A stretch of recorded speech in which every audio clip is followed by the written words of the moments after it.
नमस्कार दोस्तों, मैं हूं आशीष। आप सभी का स्वागत करता हूं हमारे YouTube चैनल ब्रजेंद्र क्लासेस में। आज का हमारा वीडियो का टॉपिक है छत्तीसगढ़ राज्य का गठन। आज हम छत्तीसगढ़ राज्य के गठन के बारे में पूरी प्रक्रिया को ध्यान से समझेंगे। पूरी प्रोसेस को देखेंगे कि कब कब छत्तीसगढ़ राज्य के गठन की मांग की गई और किनके द्वारा की गई। यदि आप हमारे चैनल पर नए हैं तो प्लीज़ हमारे चैनल को सब्सक्राइब कर लें और वीडियो पसंद आए तो लाइक, शेयर और कमेंट भी करें। चलिए स्टार्ट करते हैं। छत्तीसगढ़ प्राचीन संदर्भ में मराठों के अधीन नागपुर राज्य का हिस्सा था। देखिए, छत्तीसगढ़ जो है प्राचीन दृष्टिकोण से यदि हम देखें तो यह किसके मराठों के अधीन नागपुर साम्राज्य का हिस्सा था। पर उससे भी पहले यहाँ रतनपुर राज्य के अंतर्गत कलचुरी साम्राज्य का हिस्सा था। जब मराठों का हिस्सा था उससे भी पहले रतनपुर साम्राज्य के अंतर्गत कलचुरी राज्य में हिस्सा था, कलचुरी साम्राज्य के अंतर्गत आता था। तो जब यह कलचुरी साम्राज्य के अंतर्गत आता था तो 1741 में, सन डेट को याद रखिएगा, 1741 में एक सेनापति थे, मराठा सेनापति भास्कर पंत। भास्कर पंत ने रतनपुर राज्य में आक्रमण कर दिया और रतनपुर को जीत लिया। इसी के साथ अब छत्तीसगढ़ रतनपुर से हटकर किसके अधीन, नागपुर साम्राज्य यानी मराठों के अधीन हो गया, जिसका सन 1854 में ईस्वी में हड़प नीति के तहत नागपुर राज्य का अधिग्रहण कर लिया गया। देखिए, उसके बाद क्या हुआ, 1855 में हड़प नीति के तहत नागपुर का अधिग्रहण हो गया ब्रिटिश कंपनी शासन में। जो कंपनी थी ईस्ट इंडिया कंपनी, तो उसके अंतर्गत आ गई कौन सी, नागपुर राज्य। अब नागपुर राज्य जब ब्रिटिश कंपनी के अंतर्गत आ गई तो छत्तीसगढ़ भी आ गई, क्योंकि छत्तीसगढ़ नागपुर के अंतर्गत था। तो नागपुर के ब्रिटिश कंपनी के अंतर्गत होने से छत्तीसगढ़ भी उसके अंतर्गत आ गई। और उसी के साथ छत्तीसगढ़ का भी अधिग्रहण हो गया। नागपुर के साथ ही छत्तीसगढ़ का भी अधिग्रहण हो गया। तो डेट को याद रखिएगा, कब हुआ, 1854 में।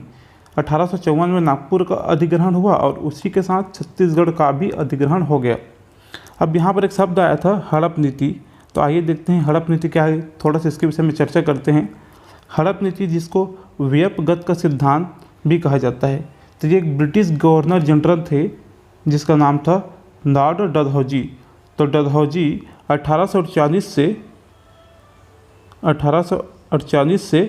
1856 तक, तो लॉर्ड डलहौजी 1848 से 1856 तक गवर्नर जनरल के पद पर थे। तो इनकी एक नीति थी जिसको कहते हैं साम्राज्य विस्तार की नीति। इस नीति का नाम है हड़प नीति, या इसको व्यपगत का सिद्धांत भी कहा जाता है। तो इस नीति के तहत इन्होंने क्या किया कि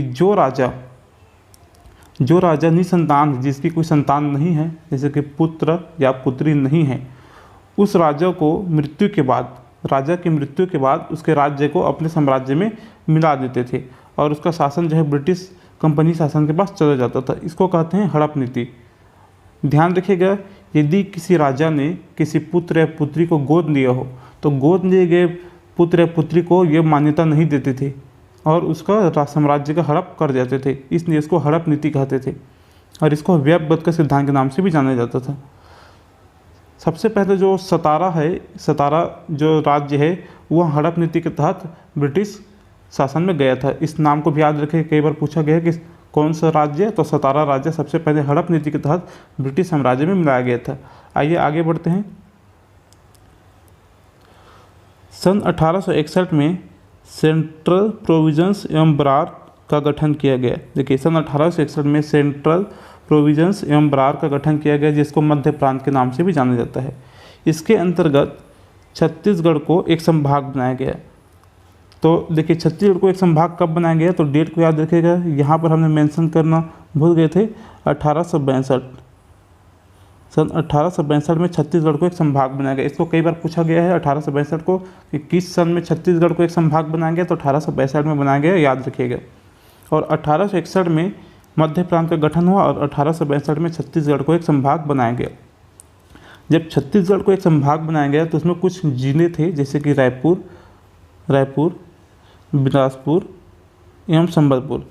तो 3 जिले थे, रायपुर, बिलासपुर एवं संबलपुर। कब, 1862 में जब छत्तीसगढ़ को संभाग बनाया गया तो उसके अंतर्गत 3 जिले रायपुर, बिलासपुर और संबलपुर थे। आइए आगे बढ़ते हैं नेक्स्ट स्टेप।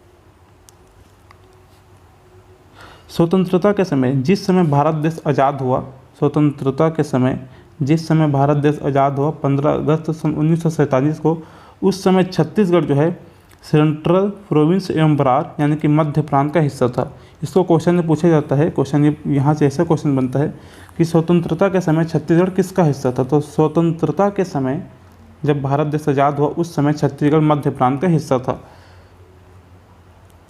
1 जनवरी सन 1948 को छत्तीसगढ़ क्षेत्र के 14 रियासतों का भारतीय संघ में विलय हो गया। देखिए यहाँ पर ध्यान से समझिएगा, 15 अगस्त 1947 को देश आज़ाद हुआ, तो उससे पहले एक योजना आई थी। उस योजना का नाम था माउंटबेटन योजना, जिसको भारत विभाजन योजना के नाम से भी जाना जाता है। यह योजना बहुत ही महत्वपूर्ण है क्योंकि इस योजना ने भारत को 2 भागों में तोड़ दिया, एक पाकिस्तान और एक भारत। तो इसलिए यह योजना बहुत ही महत्वपूर्ण है, याद रखिएगा। योजना का नाम है माउंटबेटन योजना या भारत विभाजन योजना। यह योजना कब आई थी? तो 3 जून 1947, याद रखिएगा डेट को। ये इतिहास को जब हम पढ़ाएंगे तब उसमें इसको अच्छे से बताएंगे।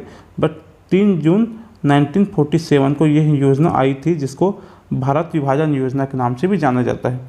तो इस योजना में यह कहा गया कि यदि कोई राज्य यदि चाहे तो वह पाकिस्तान के साथ रह सकते हैं, यदि वो चाहे तो भारत के साथ रह सकते हैं, और यदि वो चाहे तो खुद स्वतंत्र भी रह सकते हैं। तो इस चीज़ को सरदार वल्लभ भाई पटेल जी ने, जो कि हमारे प्रथम गृह मंत्री थे, नकारते हुए सभी भारतीय रियासतों को भारत में विलय करने के लिए, एक साथ एक भारत राष्ट्र बनाने के लिए कदम उठाया, और उन्होंने सभी देशी रियासतों को भारत संघ में विलय करने की योजना बनाई और जोड़ते गए। इसी क्रम में छत्तीसगढ़ की भी रियासतों का सन 1 जनवरी 1948 को भारतीय संघ में विलय कराया गया, जिसमें छत्तीसगढ़ के ठाकुर प्यारेदास जी ने उनका योगदान किया। किसका? सरदार वल्लभ भाई पटेल जी का बहुत ही महत्वपूर्ण योगदान साथ दिया विलय कराने में। पहले छत्तीसगढ़ की राजधानी नागपुर थी। देखिए पहले छत्तीसगढ़ की राजधानी नागपुर थी, याद रखिएगा। जब यहाँ मराठों का अधीन था तो उसकी राजधानी क्या थी? नागपुर थी। सन 1905 में मध्य प्रांत एवं बरार का पुनर्गठन किया गया। देखिए मध्य प्रांत एवं बरार का गठन जो है 1861 में किया गया था, और उसका पुनर्गठन, उसमें रीअरेंजमेंट सन 1905 में किया गया, जिसमें क्या किया गया कि मध्य प्रांत से बामरा, रेहापुर, सोनपुर एवं कालाहंडी। तो मध्य प्रांत से बामरा, रेहापुर, सोनपुर एवं कालाहंडी को बंगाल प्रांत, देखिए यहाँ पर हमने बंगाल लिखा है, इसमें प्रांत और जोड़ दीजिएगा, बंगाल प्रांत में शामिल किया गया। अब बंगाल प्रांत कहने का अर्थ है बंगाल, बिहार और उड़ीसा। बंगाल प्रांत में 3 राज्य थे, बंगाल, बिहार और उड़ीसा उस समय। अब तो सब डिवाइड होकर अलग हो गए हैं, पर पहले बंगाल प्रांत में बंगाल, बिहार और उड़ीसा आते थे। तो वहाँ पर इसको मध्य प्रांत से निकालकर बंगाल प्रांत में भेजा गया, और वहाँ से बंगाल प्रांत से कोरिया, सरगुजा, जसपुर, उदयपुर एवं चांग बखार। तो बंगाल प्रांत से क्या किया? कोरिया, सरगुजा, जसपुर, उदयपुर एवं चांग बखार को बंगाल प्रांत से मध्य प्रांत में लाया गया। तो यहाँ पर रीअरेंजमेंट किया गया, यहाँ के कुछ रियासतों को वहाँ भेजा गया, और उस मतलब बंगाल प्रांत में शामिल किया गया, और वहाँ के कुछ रियासतों को हमारे मध्य प्रांत में शामिल किया गया, जो वर्तमान में छत्तीसगढ़ के हिस्सा हैं। उम्मीद करता हूँ ये भी आपको समझ में आ गया होगा अच्छे से।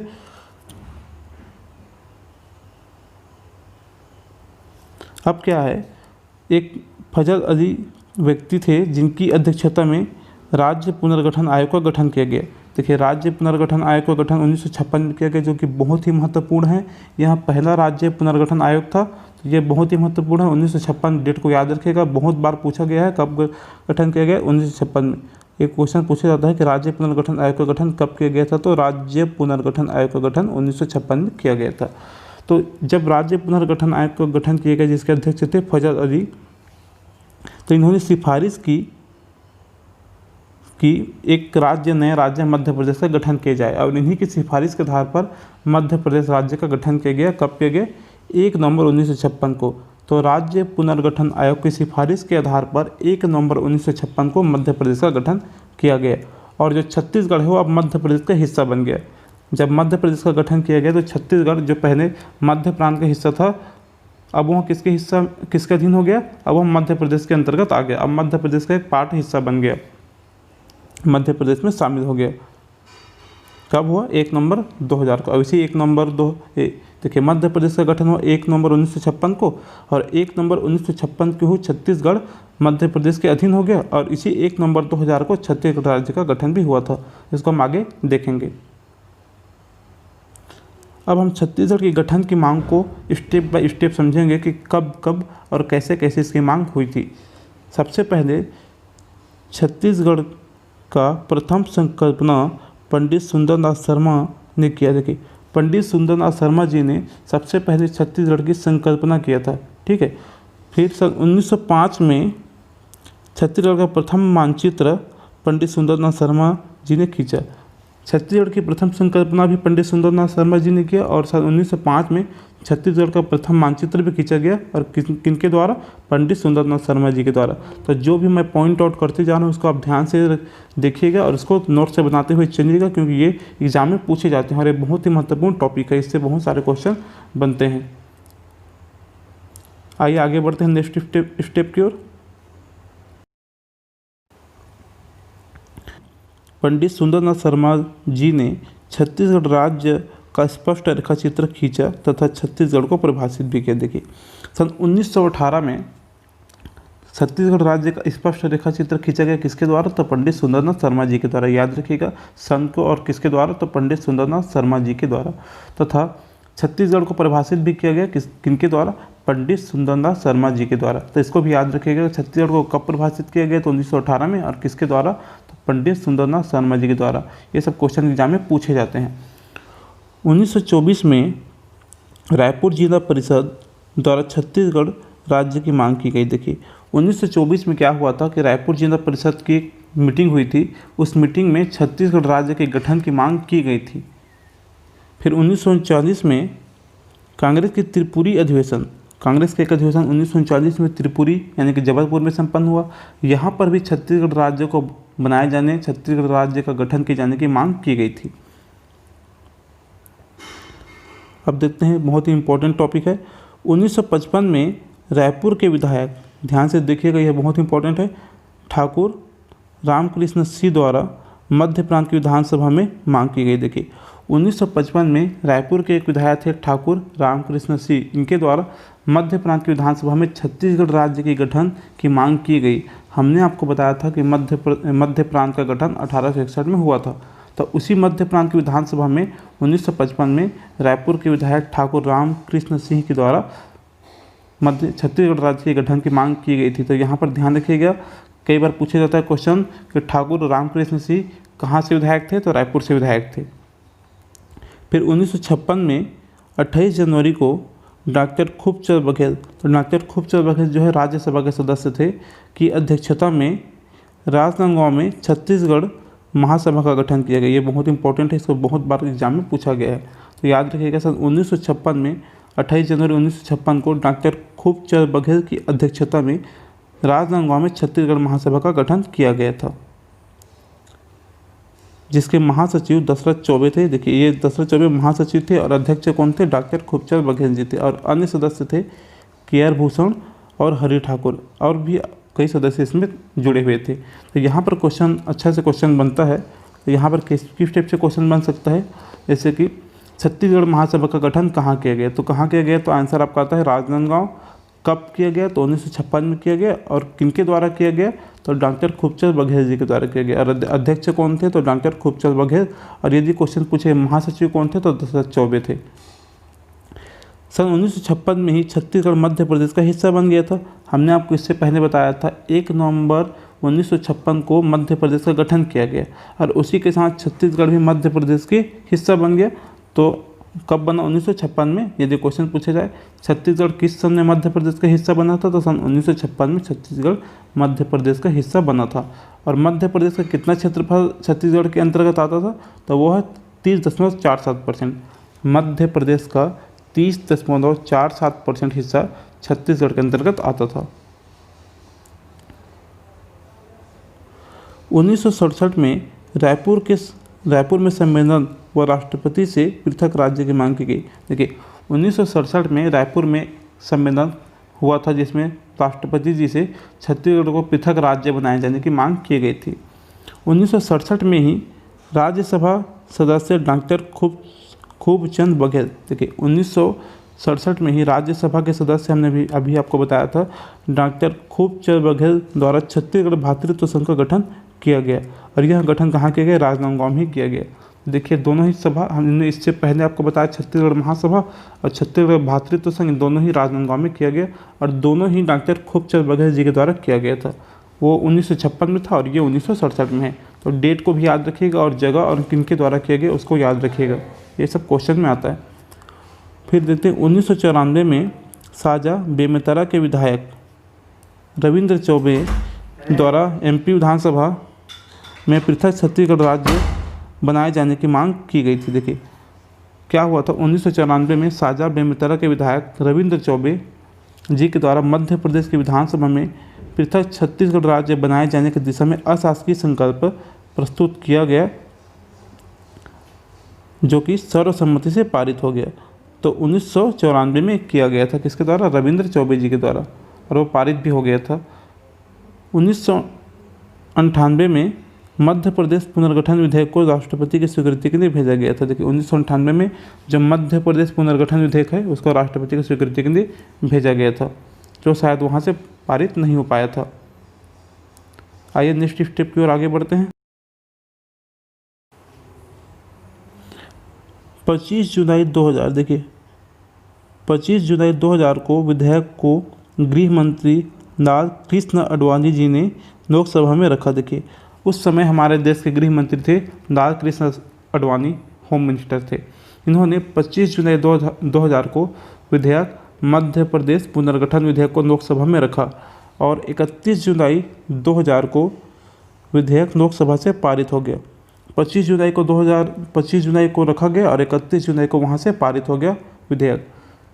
फिर इसको 6 अगस्त 2000 को विधेयक को राज्यसभा में रखा गया, क्योंकि एक सदन से पारित होने के बाद दूसरे सदन में जाना होता है पारित होने के लिए। तो 6 अगस्त 2000 को विधेयक को राज्यसभा में रखा गया और 9 अगस्त को विधेयक राज्यसभा से भी पारित हो गया।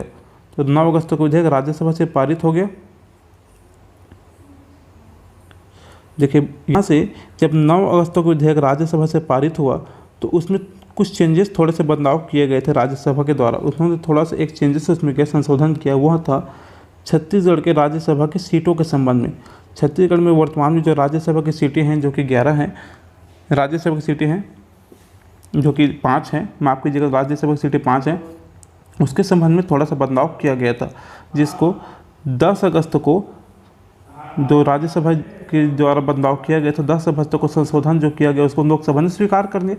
9 अगस्त 2000 को राज्यसभा की सीटों के संबंध में राज्यसभा ने संशोधन करके विधेयक को पारित कर दिया और 10 अगस्त को उस संशोधन को लोकसभा ने स्वीकार कर लिया। तो यह विधेयक अब दोनों ही सदनों से पारित हो गया था, लोकसभा से भी पारित हो गया और राज्यसभा से भी पारित हो गया। अब दोनों सदनों से पारित होने के बाद इस विधेयक को कानून बनने के लिए राष्ट्रपति के पास जाना पड़ता है, क्योंकि राष्ट्रपति के बिना स्वीकृति के हम किसी भी कानून का निर्माण नहीं कर सकते। तब यह राष्ट्रपति के पास स्वीकृति के लिए भेजा गया विधेयक को। तब तत्कालीन राष्ट्रपति के.आर. नारायण, उस समय हमारे देश के राष्ट्रपति थे के.आर. नारायण, ने 25 अगस्त 2000 को विधेयक पर हस्ताक्षर किए तथा प्रकाशित किए। तो जब विधेयक को दोनों सदनों से पारित होने के बाद राष्ट्रपति के पास स्वीकृति के लिए भेजा गया, तब हमारे वर्तमान राष्ट्रपति उस समय के के.आर. नारायण जी ने 25 अगस्त 2000 को विधेयक पर हस्ताक्षर किए और विधेयक को प्रकाशित किए। डेट को याद रखिएगा, 25 अगस्त 2000।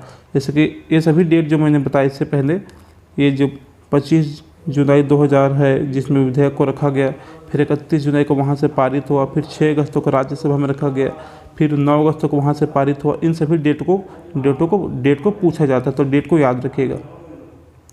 तो राष्ट्रपति ने कब स्वीकृति दिया? 25 अगस्त 2000 को दिया और हस्ताक्षर के तथा प्रकाशन भी किया। देखिए इसके लिए नए राज्य बनाने के लिए, छत्तीसगढ़ राज्य के गठन के लिए और मध्य प्रदेश राज्य का पुनर्गठन के लिए 84वां संविधान संशोधन किया गया था। इसको याद रखिएगा, इसको बहुत बार पूछा गया कि कौन सा संविधान संशोधन किया गया था। तो 84वां संविधान संशोधन किया गया और 84वां संविधान संशोधन के द्वारा 1 नवंबर 2000 को मध्य प्रदेश से पृथक होकर, अलग होकर छत्तीसगढ़ राज्य देश का 26वां राज्य बना। तो मध्य प्रदेश से अलग होकर छत्तीसगढ़ देश का कौन सा राज्य बना? 26वां राज्य बना। कब? 1 नवंबर 2000 को। तो 1 नवंबर 2000 का डेट आप सभी को याद होना चाहिए कि छत्तीसगढ़ का गठन कब हुआ था। तो 1 नवंबर 2000 को हुआ था, इसीलिए हम 1 नवंबर 2000 को राज्य स्थापना दिवस मनाते हैं।